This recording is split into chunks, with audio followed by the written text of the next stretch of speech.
Bună, Leu! Bine ai venit și mă bucur să te am aici alături de mine.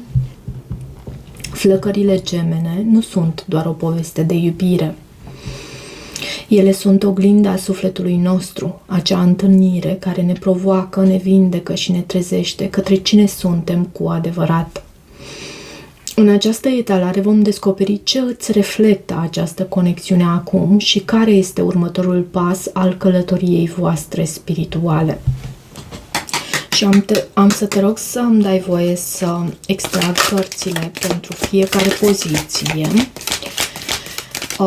din structura acestei etalări și să vedem ce mesaje primim.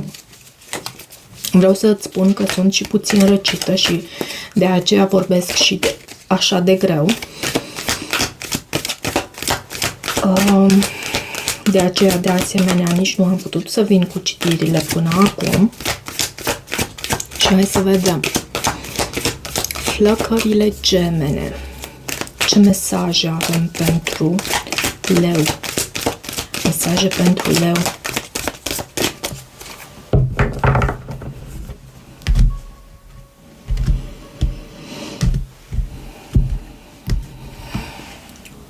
Avem 6 de spade. 6 de spade care anunță că unul dintre voi pleacă, unul dintre voi călătorește. 6-lea acesta de spade se uită înspre această carte 3-ul de cupe și avem aici și 2-ul de cupe, foarte frumos. Nevoia de a face un anume sacrificiu aici văd în această conexiune dintre voi. Văd că tu deja ți-ai întâlnit această persoană care reprezintă flacăra ta geamănă, dar cineva se detașează, pleacă, e nevoie să călătorească. Cartea Moartea, posibil să fii tu. Posibil să fii tu. Echilibrul sau justiția, 4 de bâte, 6 de monede, 2 de bâte, 7 de bâte și în viitor avem atracție, chimie, avem cea de-a doua chakră. Cel de-al doilea centru energetic, este vorba despre centrul energetic al atracției, al chimiei, este așezat în dreptul organelor sexuale. Poate fi și centrul acela energetic al creativității,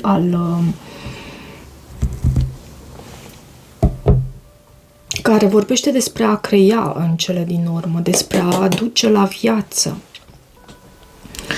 Ok, în energia ta avem acest card Moartea care reprezintă energia ta din prezent, cum te afli tu în această conexiune. De asemenea, ce reflectă sufletul tău acum. Pentru tine e necesară o transformare puternică pentru ca lucrurile să funcționeze între voi și cumva din partea acestei persoane, nu transformarea. Poate aștepți ca această persoană să își ceară iertare cu ceva anume. Văd și pajul de cupe aici. Reprezintă cartea inocenței, a deschiderii cu inocență, cu dorință de a comunica. Poate ceva s-a încheiat pentru tine. Ceva s-a încheiat. Poate că tocmai speranța că lucrurile vor funcționa așa cum îți dorești în această conexiune, poate asta s-a încheiat.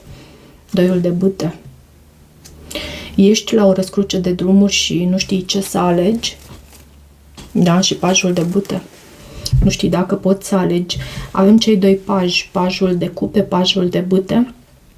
Nu știi dacă poți să alegi comunicare deschisă cu această persoană. Ceva aduce tristețe și decepție aici. Poate un rac, poate un taur, fecioară sau capricorn. Pentru tine ceva a trebuit să se încheie. O anumită etapă din această conexiune pe tine te-a dus la un moment în care ai spus stop. Ai spus până aici. Pentru această persoană avem justiția, echilibrul. Poate să vorbească despre o anumită decizie. Reprezintă unde se află în călătoria sa personală această persoană, care sunt blocajele sau dorințele acestei persoane. Poate că decizia ta cântărește foarte mult aici, pentru că până la urmă tu spui stop aici. 9 de cupe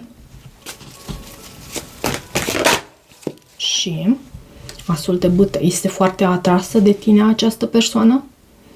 Își dorește un nou început cu pasiune și de asemenea angajament serios. Așteaptă decizia ta, reprezinți o dorință împlinită pentru această persoană, dar nu știu ce s-a întâmplat aici. De asemenea, cred că această persoană se stăpânește din a acționa cu această carte, justiția. Este cartea echilibrului. Își dorește să vină cu acest nou început cu pasiune în direcția ta, însă se stăpânește. Nu este cartea puterea, dar care te reprezintă până la urmă și pe tine, dar de data asta văd cu acest card, justiția. 4 de bâte îl avem în oglinda dintre voi. Ce oglindiți unul în celălalt, ce tipar comun se revelează acum. Scuze. 4 de bâte este cartea flăcărilor gemene. Este cartea care reprezintă acasă, reprezintă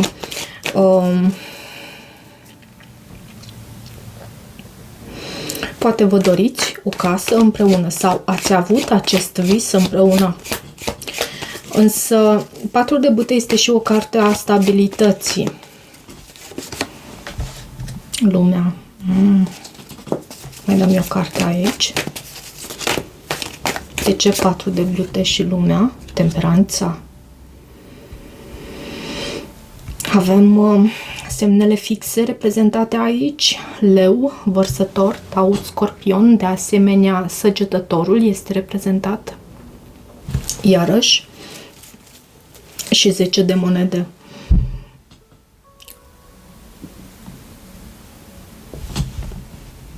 E nevoie de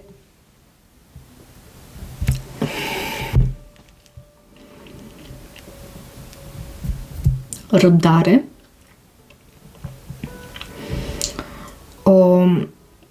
posibil pentru a vindeca ceva anume aici, ceva s-a încheiat și simt că este din partea ta. Cu acel card, moartea vine din partea ta. 4 de bâte vorbește despre acest angajament al vostru unul pentru celălalt, care încă mai e valabil, dar trebuie și vindecat. Faptul că lucrurile poate nu au funcționat între voi în trecut, asta nu ia din puterea acestei conexiuni și din ceea ce reprezintă ea de fapt pentru fiecare dintre voi. Asta nu înseamnă că voi vă completați unul pe celălalt, nu, dimpotrivă vă oglindiți, da, asta da, dar nu vă completați unul pe celălalt. Voi sunteți întregi, fiecare ca persoană.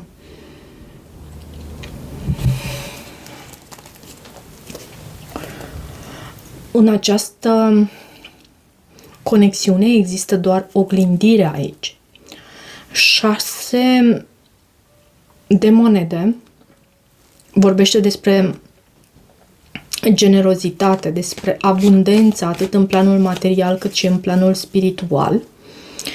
Se află aici în poziția provocării karmice, care este lecția pe care trebuie să o învățați. Ce vă ține separați, interior sau exterior? Cred că leul nu prea mai dorește să ofere aici. Avem 2 de cupe. Da.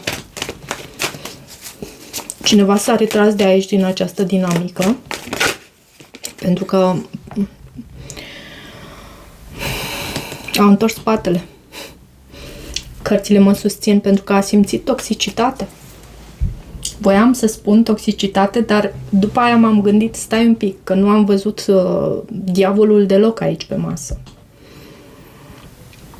Vedem însă acest 7 de spade.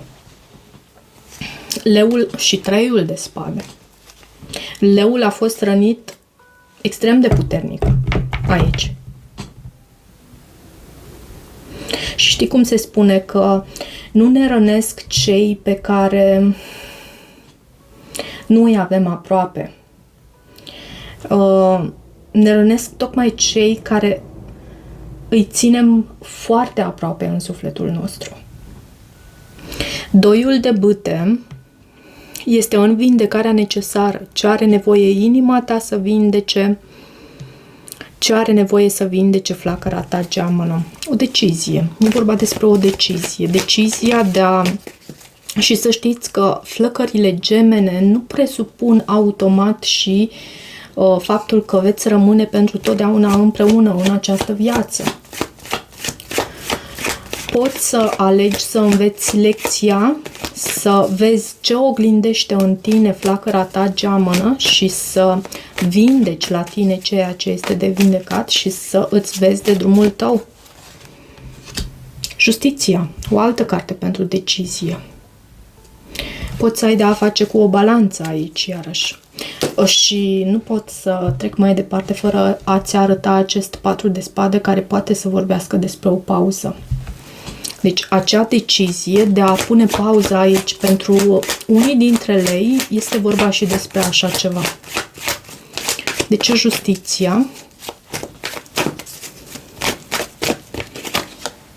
9 de spade. Te înspăimântă doar gândul la așa ceva. Și văd că ai parte de nopți nedormite, însă e ca și cum universul îți cere să evaluezi lucrurile, să le vezi exact așa cum sunt. 7 de bâte este în misiunea sufletului în această etapă. Care este rolul acestei conexiuni acum pentru amândoi? 7 de bâte își stabilește anumite granițe. El luptă pentru ceea ce este al său. Acest 7 de bâte te reprezintă și pe tine. Pajul de bâte. Să îți comunice acele granițe pe care tu dorești să îți fie respectate. Și 4 de spade. Pentru unii dintre lei aveți nevoie de o pauză. Pentru unii dintre voi aveți nevoie de o pauză. Văd și pajul de spade, un alt paj care reprezintă comunicare, dar reprezintă și a căuta informații unul despre celălalt. Poate să reprezinte și spionaj, poate să reprezinte și, deși nu simt atât de mult cu acest paj de spade, nu simt atât de mult spionaj, cât mai ales simt faptul că unul dintre voi vine cu o comunicare destul de imatură,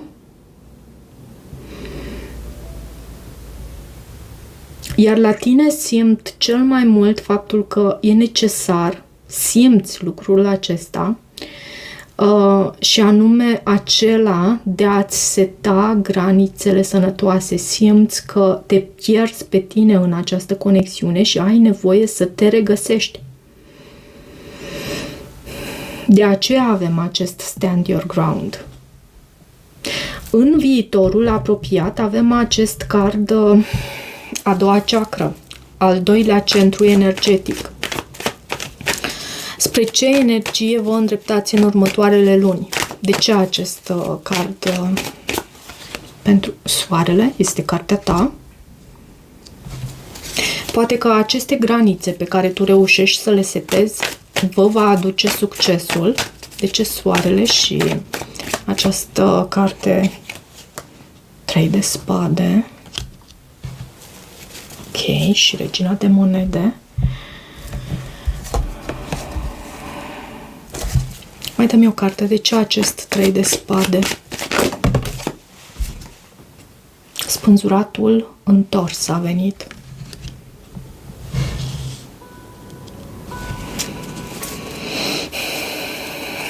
Poate să reprezinte zodia Pești. Și ce mai simt aici cu acest spânzurat întors, după o perioadă de pauză, pentru că am văzut acest lucru cu acest 4 de spade, după o perioadă de pauză, unul dintre voi va acționa înspre celălalt. Poți să ai de a face și cu un pești. Simt că cealaltă persoană va încerca, va vedea în sfârșit lucrurile într-un mod diferit, dintr-un alt unghi, dintr-o nouă perspectivă și va acționa, se va debloca, ceva se va debloca aici. Hai să văd și veți repara ceva anume totuși, pentru că avem aceste cărți aici, în viitorul apropiat, în următoarele câteva luni. Hai să vedem ce urmează din acest oracol pentru leu în călătoria sa cu flacăra geamănă. Ce urmează pentru leu? Uite că au venit aceste două carduri. Acest card a venit și pentru rac. Ești invitat, ești ghidat să faci acel efort pe care tu ești ghidat să îl faci. Marea iubire merită să faci pașii ce tu ești ghidat să îi faci. Iubirea adevărată este iubire adevărată aici. Este romantismul sau dragostea aceea pe care o ții minte o viață. Însă nu uita să te iubești pe tine însuți, înainte de toate. Nu uita de acest lucru. Iubirea și respectul de sine te fac mult mai atractivă din punct de vedere romantic. Simt aici pentru voi că după o perioadă de pauză, în perioada asta voi sunteți pe pauză și asta vine mai ales cu acest card, moartea. Cred că vine mai ales din partea ta această pauză pentru că ai nevoie să te regăsești pe tine în această conexiune. Poate ai avut sentimentul că te pierzi și urmează și acțiune. Cu acest spânzurat întors urmează și acțiune. În următoarele luni lucrurile se vor repara. Acest 3 de spade, să știi că este și o carte a iertării.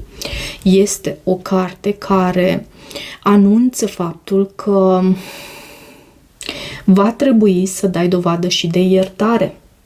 Și va trebui să dați dovadă unul pentru celălalt și de iertare. Și va avea loc această iertare. Veți repara ceva anume. Uite, văd și regele de bâte și 5 de cupe și regina de cupe. Avem aici o dinamică între un semn de foc și un semn de apă. Există dezamăgire aici, dar nu putem să jelim o viață întreagă. Nu putem să ne agățăm de ceea ce este negativ.